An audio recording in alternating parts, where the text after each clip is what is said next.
Hi, family. We are live with another episode of Car Biz Leaders. I have a great guest for you today. I think we are all going to take our game to the next level, laugh along the way, and have a great time with Ron Garverick.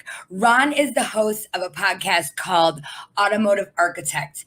And if you don't know what an architect means, it means he builds people. And in this case, he builds up salespeople. So if you want to get your game to the next level, you want to take your money to the next level, you want to take your golf game to the next level, this guy is going to be able to help us all out. And I'm excited to have him here today. I can't wait for him to introduce yourself, and we're going to get this party started. Here is Car Biz Leaders Live. Thank you. I gave him Rachel's point. Rachel's spot.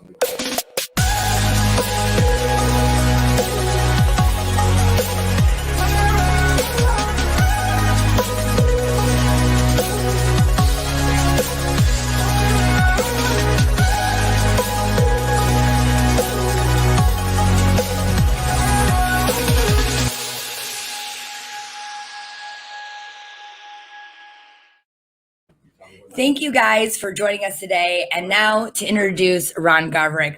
Hi, Ron.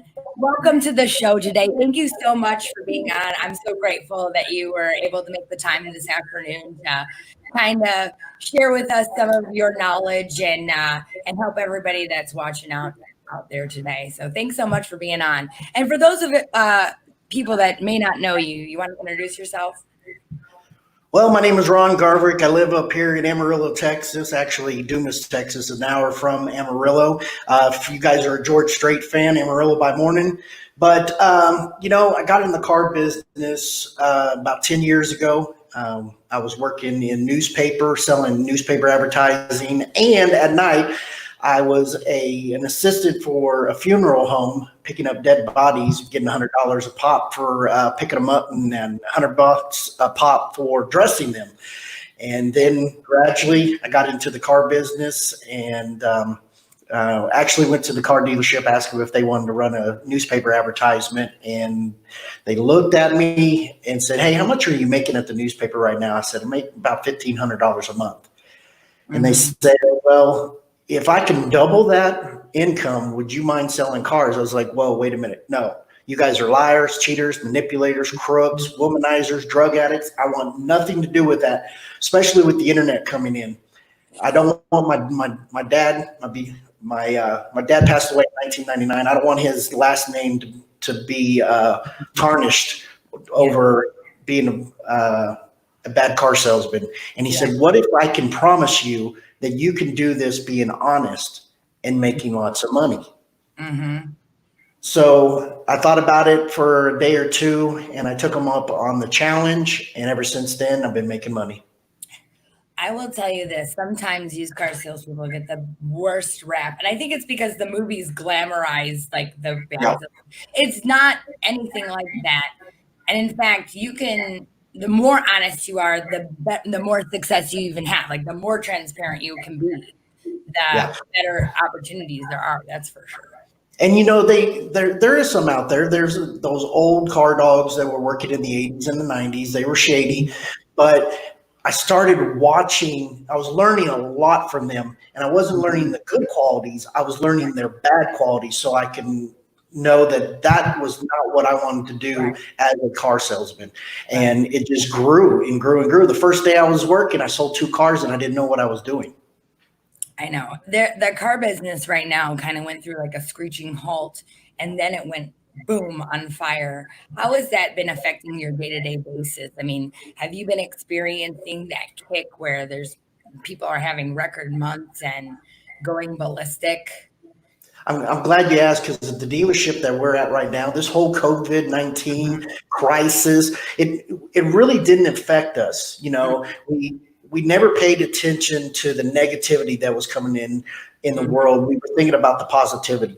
And by that, we had our doors open. Yeah, we had the precautions. We had the hand sanitizer, the wipes, and the masks to provide for our customers.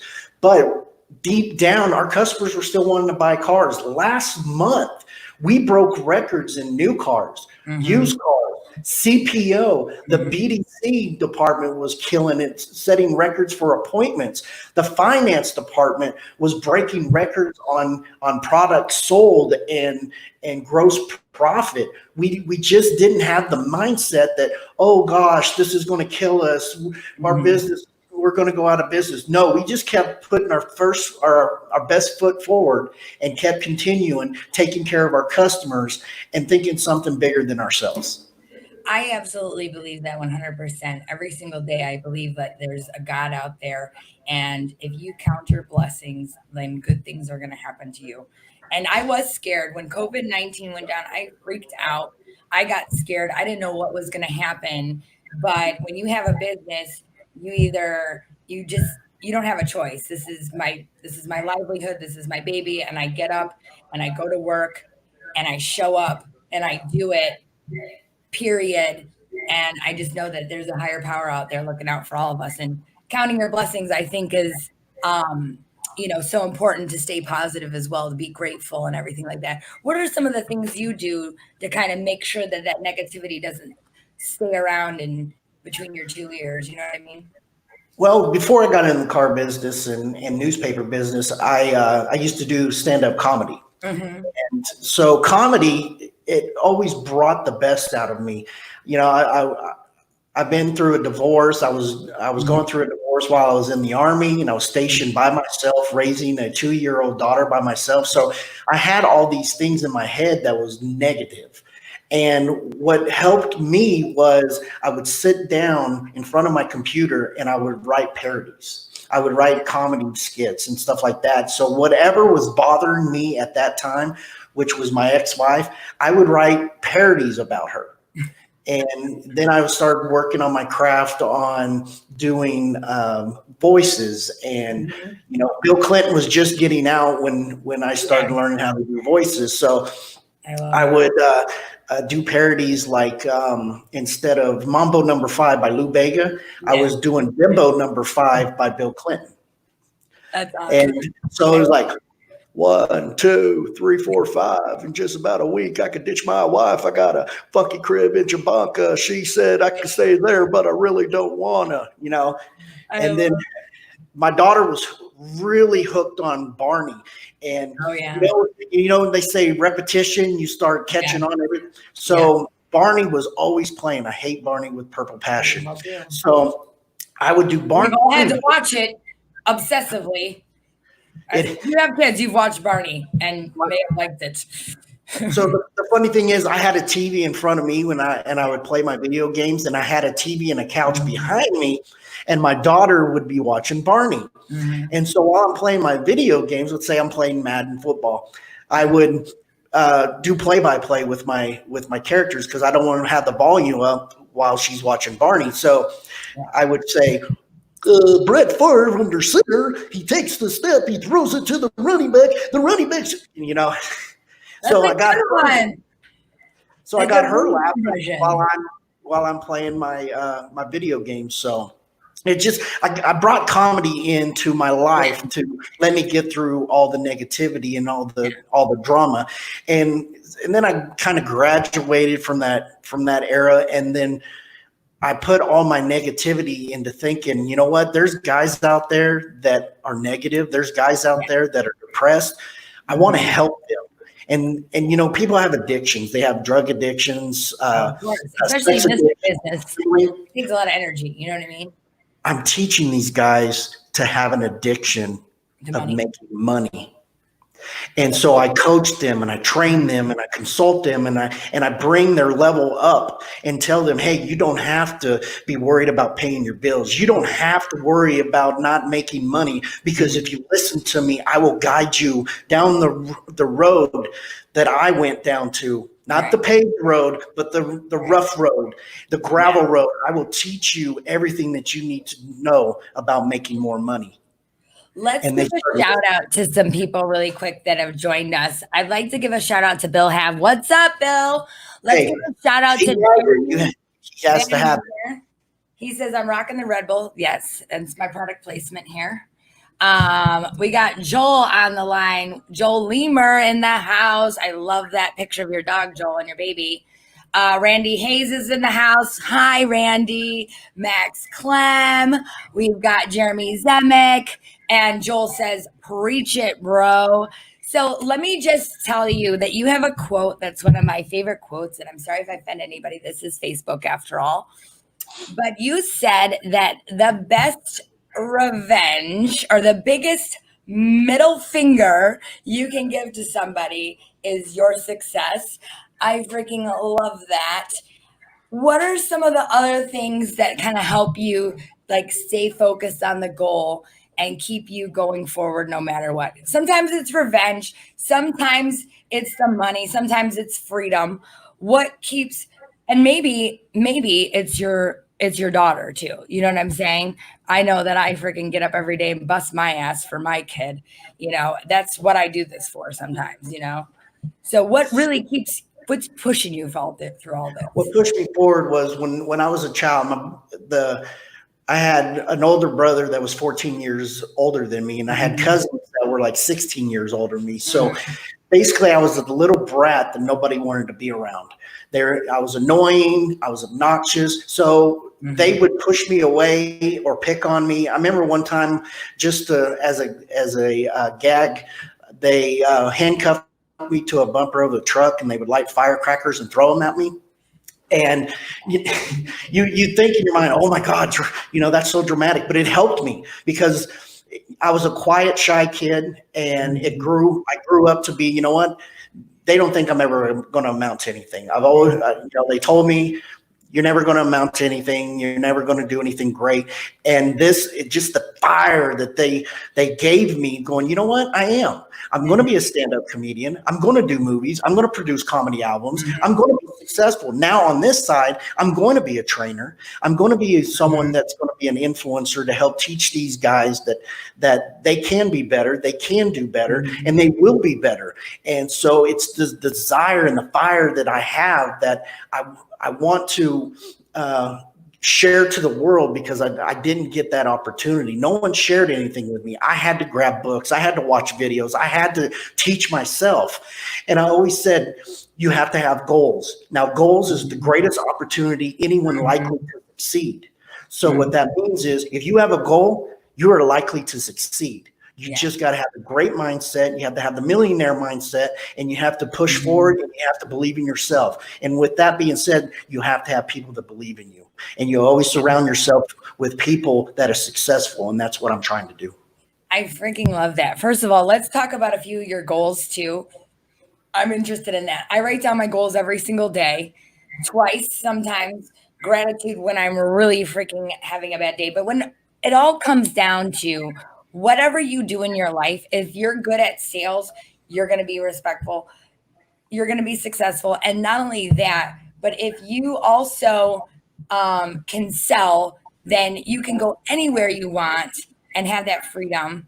So one of the goals that I write down, speaking of that millionaire mindset, and I'm anxious to hear one of yours, but one of my personal goals is I want to buy a wardrobe sitting front row at New York Fashion Week. And I write that every single day. What are some of like the big hairy goals that you write down every day to just kind of keep yourself focused? Have a positive mindset. Help one person an hour that will be successful. If they believe in you, you can help them. That's all that matters. People are like, do you want a $1 million house? Do you want a Lamborghini? Yeah. Do you want a yacht? No, I want to be one step closer to financial freedom. I want to be able, I'm 42 right now. I want to be, as soon as my youngest graduates high school, I want to be able to not work 12, 14 hours a day, 7 days a week. I want to be able to have that financial freedom. So I don't have to work as hard as I did, because if I would have done this 20 years ago, I probably would have retired today. Well, let me just tell you this. I don't think that's the truth at all, because I think that some people are born to, like, I live my passion, right? I love what I do for a living. Like, I get up every morning at 7:30 and I roll into the office about 8:15, and I'm good to go till like 8 o'clock at night. Like, this is my passion. I love what I'm doing. It doesn't feel like work half the time. Do you ever feel like that? So there's times when I may not be able to work that day or work as hard, but I love what I do. It doesn't feel like work. Is that how you feel? I'm on vacation right now, and Didn't you I'm say you're still thinking wearing about shorts? what was that?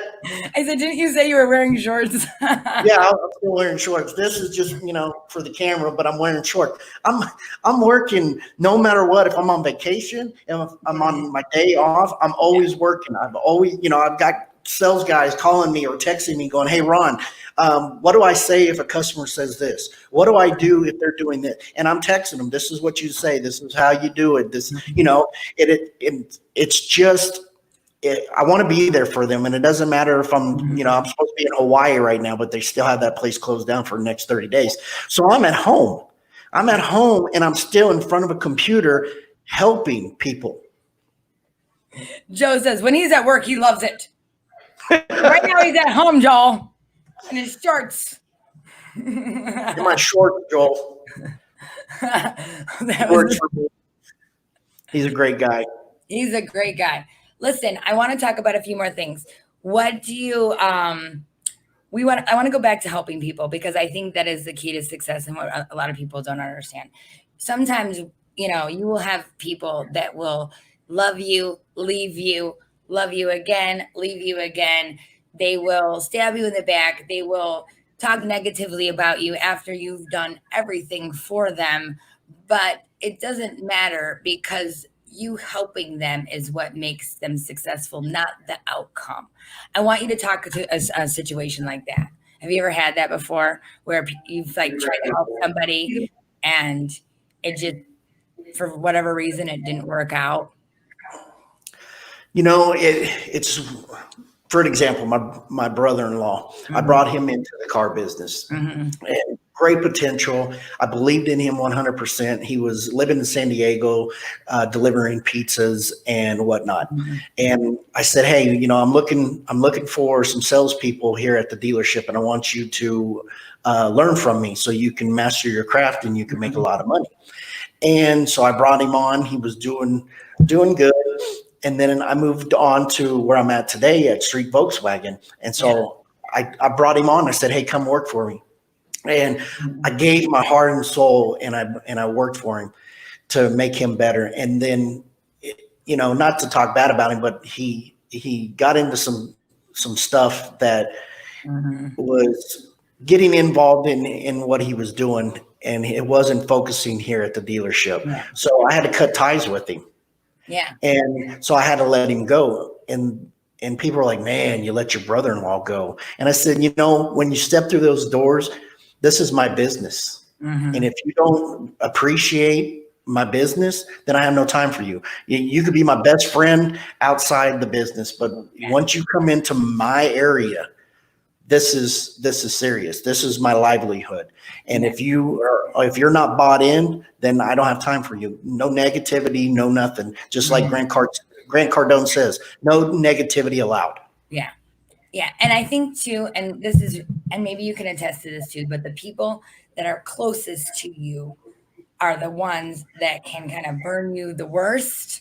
And that's kind of where and I've always had a hard time with setting those boundaries of how I'm one of those people who come into my world, know everything about me. And I think as I become older, as I become wiser, I start taking a step back a little bit and not letting people so close to me. And I think that it's a lonely world. It's not always fun, but that's sometimes it's lonely at the freaking top is all you can say sometimes to that one. Not everybody is your friend. We're here to work. We're here to live a legacy. This is a legacy I'd like to pass on to my family, to your family, your kids, and let's really try to make this work. And it takes a lot of work to run a company, to build a business, and to make it successful. A lot of businesses fail. And if you didn't make it through COVID, you were on a shaky ground. You know what I mean? And it's all about being comfortable at being uncomfortable. And if you're on the top and you're alone and you like it on the top being alone, then so be it. I don't want to be at the top alone. I want to help everybody else reach the top. I want everybody else to be up top with me to share everything that we worked hard for. And so that's why I train, that's why I coach, and that's why I consult, because I want everybody to be where I was. I was told one time, Ron, nobody's going to be as good as you. I hear that all the time. But I said, I don't want them to be as good as me. I want them to be better. You do. Me too. And I hate when people use that as an excuse too. I'm like, look, this package didn't come without work. It takes training. I train all the time. I read a book a week. This didn't happen naturally in order to come out of the woodwork. This is my craft that I've been practicing for the last 20 years. And I'm still sharpening my saw every day. What are some things that people can do to sharpen their saws every day? Keep them tight, keep them training, keep them wise. Always be learning. Always be learning. There's plenty of people out there, including myself, that have training videos, that have books out, that have podcasts. Man, I have an hour drive to and from work. So I listen to the hardcore closer, Ryan Stewman. I listen to Dave Anderson. I listen to Corey Mosley. You're going to listen to all these people too after the show, by the way. I need to write them down. Yes, ma'am. I listen, I listen to Sean Hayes, David Villa, and I listen to my own show to make sure that what I'm listening to is making sense to me. Mm-hmm. Because when you start talking, it's just rattling, just like Eminem. It's just brrr. So when you're driving, you're like, well, did I say that shit right? And I'm sorry for cussing, but did that make sense? I never apologize for cussing. I always have somebody tell me because I can't watch it. And when you talked about like stretching outside of your comfort zone, I think this is one of my biggest stretches outside of my comfort zone. It took me 3 years writing this broadcast down on paper. 3 years I wrote it down before it became into fruition. You know what I mean? I was scared. I didn't know what to talk about. I didn't know what to say. I didn't know anything. I just knew that this social selling was the way. You know what I mean?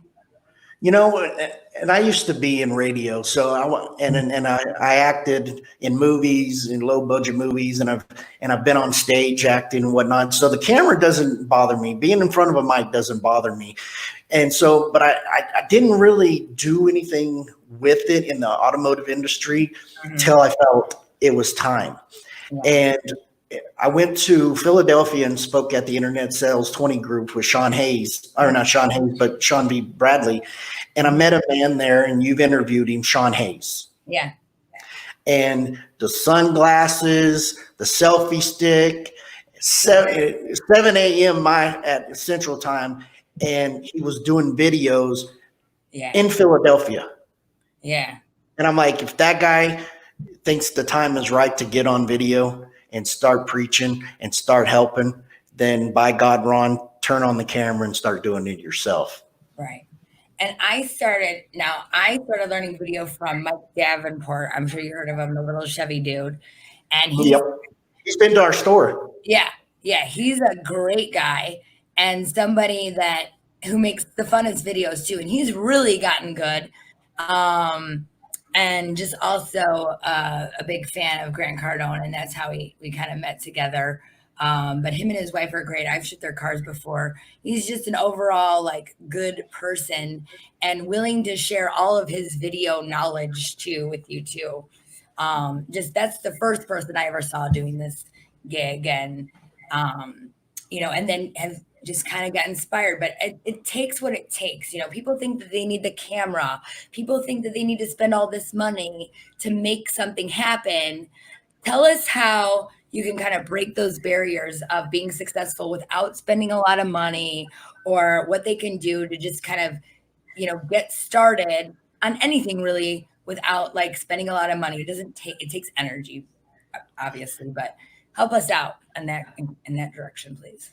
One thing that I've used when I started doing my video is if you have an iPhone, it's called iMovie. Yeah. And that's what I mostly do my videos on while I'm here, is I just pull the phone up and I start doing my video, and then you tag in your logos and you put in your other special effects, other pictures, stuff like that. I started using it on my cell phone. Yeah. And a young gentleman up in Seattle, Andrew Myers, came to our store to show our salesmen, hey, you can do videos from your phone. You don't need to spend hundreds of dollars, thousands of dollars for a camera crew and lighting and stuff like that. You could do it on your cell phone. And that's how I started. And then gradually I got a tripod, I got a camera, I got all this lighting. And you don't have to spend a lot of money to put out good content. Yeah, I think Grant Cardone said it best. He's like, it doesn't matter what the first couple look like. Just freaking put as many out there. You will get better. The more you do something, the better you get, which is why I golf 3 times a week, by the way. I'm still not a pro. I suck, by the way. But I can now shoot double bogey golf, which is better than snowmen's and nines, I will say. And I have a great time being in nature. What are some of the things that help you kind of stay on your game besides comedy? Do you exercise in the morning? Do you lift weights? Do you have a Peloton that like keeps you in shape? What do you do to stay in shape? Because you look great. I read a book. Yeah, keep that mind I sharp. pick up a book. I drink a cup of coffee. I master my mind. I get it all ready and then, like I said, I have that hour drive. So when I get there at first thing in the morning, we have a huddle with our salespeople and our managers, and we plan out the day, what we're going to do. So I have an hour of thinking of what I'm going to say to motivate these guys to sell cars, Yeah. to make money, to provide for their family. So, I pick up a book on John C. Maxwell. I pick up a book on Corey Mosley, Joe Verdi, Grant Cardone. I read a chapter or I read a couple of pages. I got what I want to say, and then I turn on the podcast and I drive. I used to just listen to music all the time to get me pumped up. Now it's continuously videos or podcasts or audible books that I listen to get myself ready for that day. Yeah, I like music too, and I'm going to tell you that music has helped me get through a lot of stuff. I think it helps you tap into like the moment, but absolutely you need those thoughts, those positive thoughts that are going to help you get through your day, because the day doesn't always go peachy, right? It doesn't always go smooth. And you get told no all day long, no, hang up on, and you have to kind of build that muscle, right? To just keep persisting through all of that stuff. And I think that's what salespeople need. And it's like, look, I'm going to push you. It's not personal. I'm looking out for your pocketbook and for your family. And for 5 years from now, when you want to take a vacation, you can afford it. I'm looking out for you in that regard. So, Colonel Sanders, he was at the age of 65 when he got his little recipe, his special recipe, and he went through 67 no's, going from restaurant to restaurant to restaurant, trying to get people to buy his recipe. All he wanted was a certain percentage. Yeah. And after those 67 no's, he found one customer, said, you know what, I'll give it a try. Mm-hmm. And after that, the guy became a multimillionaire at the age of 88. That is a great story too. And we hear that story a lot sometimes, like, don't give up before the miracle happens. Whatever you do, if you really want something, continue to get up, figure it out, start all over, whatever you got to do, just get up and keep going for what you want. It'll eventually happen for you in ways you can ever imagine. If people want to get in touch with you, how do they get in touch with you, my friend? Go to my website, www.garv.automotive. That's GARV automotive.com. Find me on Apple Podcast or anywhere the podcasts are played, on Automotive Architect Sales Podcast. I'm on LinkedIn. I'm also on Facebook. You can go on my website. There's my cell phone number. If you ever have any questions, you ever need some help, you want me to, speak at your dealership, your conference or whatever, give me a shout. I'll do everything in my power to help anybody in this industry. I want to see everybody succeed. I want to see them get one step closer to that financial freedom that they so desire. And there is more than enough business out there for everybody. It is such a big business, and we're so blessed to be a part of it, and it's successful. I love the people in this industry. If you are interested in being on Carbiz Leaders Live, please like and subscribe and private message me on Facebook. We are at Royalty Ships. I'm Rachel Blatt on LinkedIn. I'm at Transport Hottie on Twitter. And I can't wait to continue all of the great sharing. Final thoughts, Ron. Final thoughts. Take us home today. Final thoughts. When you run out of your excuses, you'll find your results. Great show today, Ron. I'm so thankful for the show. We had an awesome time. We had great comments. We had all kinds of good things going on today. Thank you so much for being a part of our show today. I really appreciate it. Like and subscribe again, and we will continue the show. I appreciate your positive thoughts. Thanks for laying down the law for us today, Ron. And Thank you very much. You're an amazing person. I can't wait to talk after the show. Thanks again. Thank you. Awesome. Thank you. Did a great job. Seriously.